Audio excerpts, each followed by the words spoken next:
کہ یہ جشن ولادت کس صحابی نے منایا تھا، اب آپ نے پوچھیں گے تغرا کس صحابی نے لگایا تھا، سب لگاتے ہیں۔ بریانی کس صحابی نے کھائی تھی، تو بے شمار کام ایسے ہیں جو صحابہ کرام سے براہ راست ثابت نہیں ہے، لیکن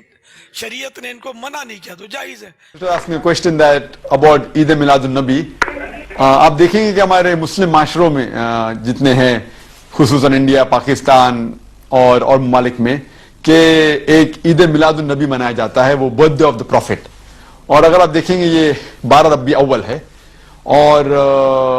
جہاں تک کہ ہمیں حدیث کی روشنی میں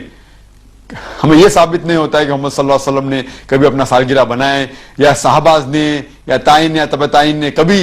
ان کا سالگرہ بنائے۔ تو جب محمد صلی اللہ علیہ وسلم نے کبھی کہا نہیں کہ میرا سالگرہ بناؤ، یا کبھی صحابہ نے نہیں بنائے، اور اگر آج ہم ان کا سالگرہ بناتے تو یہ بدعت ہو جاتا ہے۔ تو سالگرہ بنانے کی کوئی ضرورت نہیں ہے، ایسا کوئی اسلام ایک مذہب کے اندر نہیں ہے، قرآن میں بھی نہیں، شریعہ میں نہیں، یہ ایک ویسٹرن کلچر ہے کہ ہمیں سالگرہ بنانا چاہیے۔ اور یہ اللہ سبحانہ و تعالی کی طرف سے کہ اگر آپ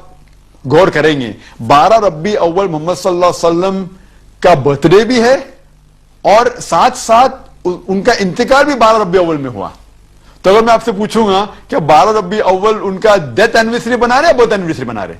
تو اللہ سبحانہ و تعالیٰ جیسا کہ مکروا مکر اللہ واللہ خیر الماکرین، سورہ ال عمران میں سورہ نمبر 3 آیت نمبر 54 میں، کہ انہوں نے پلان کیا اور پلاٹ کیا، اللہ سبحانہ و تعالیٰ نے بھی پلان کیے، اور اللہ از دا بیسٹ آف پلانر۔ تو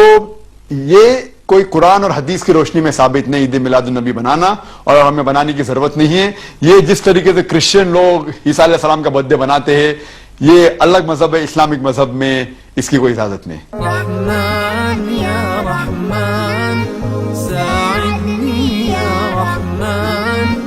اشرح صدری قرآن